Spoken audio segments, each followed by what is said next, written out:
follow that. Well, thank all of you for coming out tonight to do this 4 for a Quarter event here. I should tell you a little bit about Winesburg, Indiana, and the experiment and the project, how it got started. There's a magazine in Indianapolis called Booth, and the editor there came to me and said, well, you know, we'd like you to write a parody, a satire of one of those memoirs, like The Liars Club by Mary Carr or The Kiss, you know, one of those extreme memoirs. We want you to write a parody of that for the magazine. Well, thanks for the assignment. I said, it's going to be really hard to write that kind of thing because those things are already kind of parodic. I mean, they're already satires of themselves. I don't think I can exaggerate more than they already exaggerate. So I came up with the idea instead of a town in Indiana, and the town, Winesburg, get it? Winesburg, down the road from here on US 30 between Fort Wayne and South Bend, right around maybe Columbia City, on that great flat plain. We'll populate a town, and then I'll write individual sort of memoirs, not grand ones, but everybody in the town has some problems.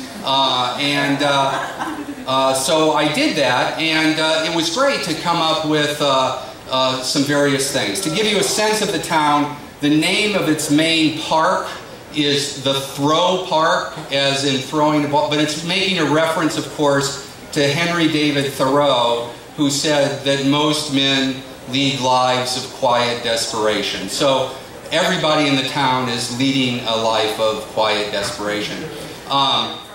What else do you need to know about the town? It has a factory, a couple factories. One is an eraser factory, the Pink Pearl Eraser Factory. The other is a box factory borrowed from The Simpsons, where it actually just puts emptiness into boxes. And I'll read something from the work that will talk about their other big industry. And that is, you probably know this, that San Francisco has within the borders of, anybody from San Francisco? No cemeteries in San Francisco. Did you know that? No cemeteries. They're all outside in a town that does nothing but bury San Franciscan dead. Winesburg, Indiana, its main industry is burying the dead from South Bend and Fort Wayne, the ship there in dedicated cemeteries. So I wrote some of these, put them online, and then I also wanted to make it a true community project. And so I asked Brian, who's the editor at Booth, to begin contacting other writers in Indiana and the Midwest to contribute a character, a person to the town. And so this is a hybrid form that is both a collection of my little stories, but also an anthology of other people's work. So, sort of interesting. So you're going to get a sort of taste of both of those things. Anything? Oh, well, how many of you know Winesburg, Ohio? Winesburg, Ohio, published about 100 years ago, was perhaps the first American group of stories that was worried about the psychological depth of character. He called them grotesques. How people were worried in ways that were modern and new. So now, after 100 years of the experiment, this is perhaps our answer to Winesburg, Ohio's initiation 100 years ago. It's also known as the Fork River Anthology. So do you know the other anthology? The Spoon River Anthology. So it's the town is set on the fork, or the west fork of the Fork River down the way. And it, of course, is also thinking about Lake Wobegon, maybe a little bit, but we're far sadder than Lake Wobegon. And not Lutheran. There are a couple of churches in town. There is St. Daphnia. St. Daphne, of course, is the patron of the insane. There is the Catholic Church, Our Lady of the Circumcision, and the Greek Church that is not in operation yet because there's only one Greek family in town and they haven't found the right relic. You know, relics, of course, you can't turn a church. Relics are like the ignition switch of a church. You need to have a relic, and they haven't found the relic to turn on the Greek church yet. What else? Oh, the high school. The high school is the Emil Durkheim High School. Anyone know Emil Durkheim? You know, who's Emil Durkheim? Great sociologist. Great sociologist. And what was his first book? First book. What? First. I mean, his first and most important. Yeah, his first and most important. Suicide. Oh. So there, the high school is named for Emil Durkheim, and the name of the yearbook there is The Placebo. So little things like that, and so like Star Trek, there was the other contributors may or may not have gotten the sort of indications of some of the geography that they were to use or to actually add to the geography and the setup of the town. So they can talk about that. But I'm just going to read, the first piece in the book is a cease and desist letter. Ladies and gentlemen, you have not lived until you've received a cease and desist letter. Have you gotten one? Great. You know, this comes from the lawyers, and I've gotten two. I'm trying for the trifecta. I've gotten one for invading privacy, and the other one for trademark violation. This book right here, the Blue Guide, there is a real Blue Guide, and they came after me big time. So I had to put a little sticker on there saying, "This is not a real travel guide." The Blue Guide also,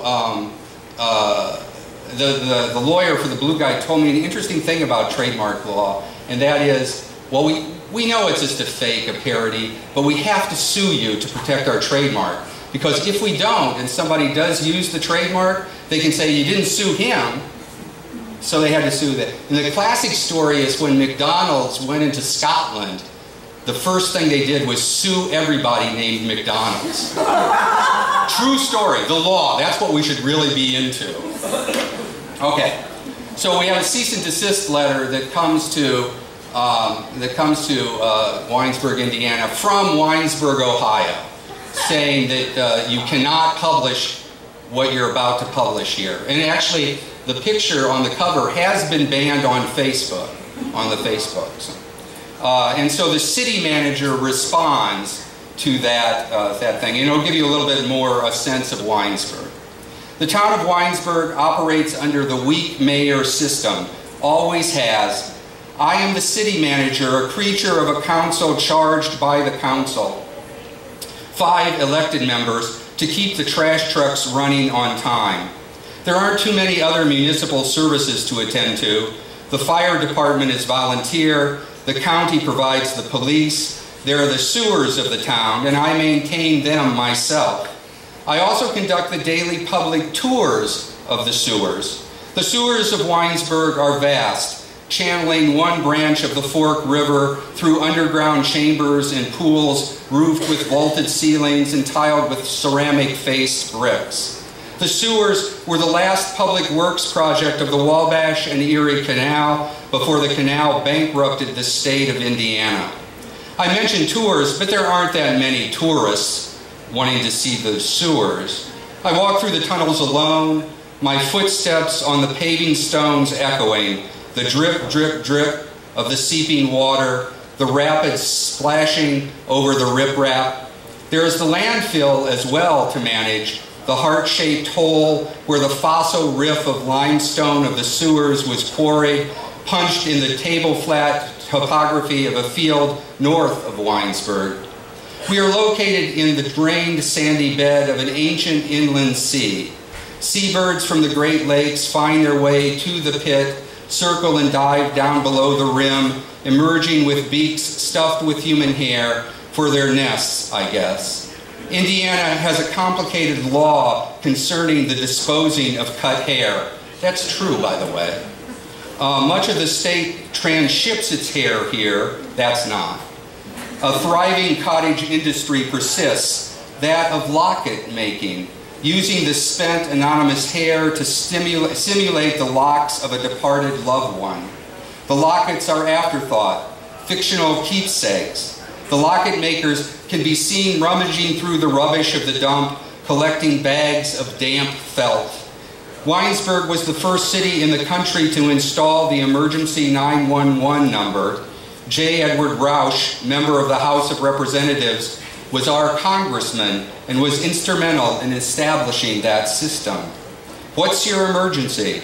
I manage that too, taking a shift at night, usually in the old switching room, to answer the calls of the citizens of Winesburg, who more often than not do have something emerging. But not an acute emergency, but more a chronic unrest, an anxiousness, not a heart attack, but a heartache. I listen. The switches responding to impulse of someone somewhere dialing, tisk and sigh and click. I manage. I'm the city manager. I'm not sure what to do with the cease and desist order I duly received from the town of Winesburg, Ohio. I'm not sure I understand how to cease and desist, the steeping municipal sadness here. It is not as if I or anyone here can help it. Years ago, Fort Wayne, the state's second largest city, 20 miles to the east, decided to exhume its dead and to become like San Francisco, free of cemeteries and graveyards. The consequence of the decision was transporting its remains to multiple planed necropoli on the outskirts of Winesburg. The newly dead arrived daily, carried by special midnight blue fleet of North American van line tractor trailers, escorted up the Lincoln Highway by the Allen County Sheriff's Department. I must admit, it is our biggest industry, bigger than the box factory, the eraser works, and the cheese plant.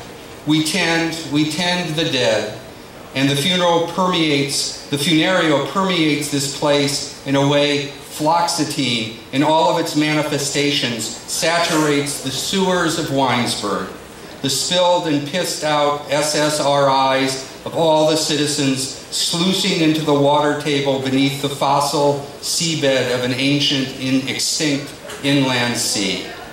Our deathly still suburbs, our industrious dust, our subterranean chemistry, our tenuous analog telephony, our thin threads of wistful connection. What am I to do? How am I to cease, desist, manage? All right, next.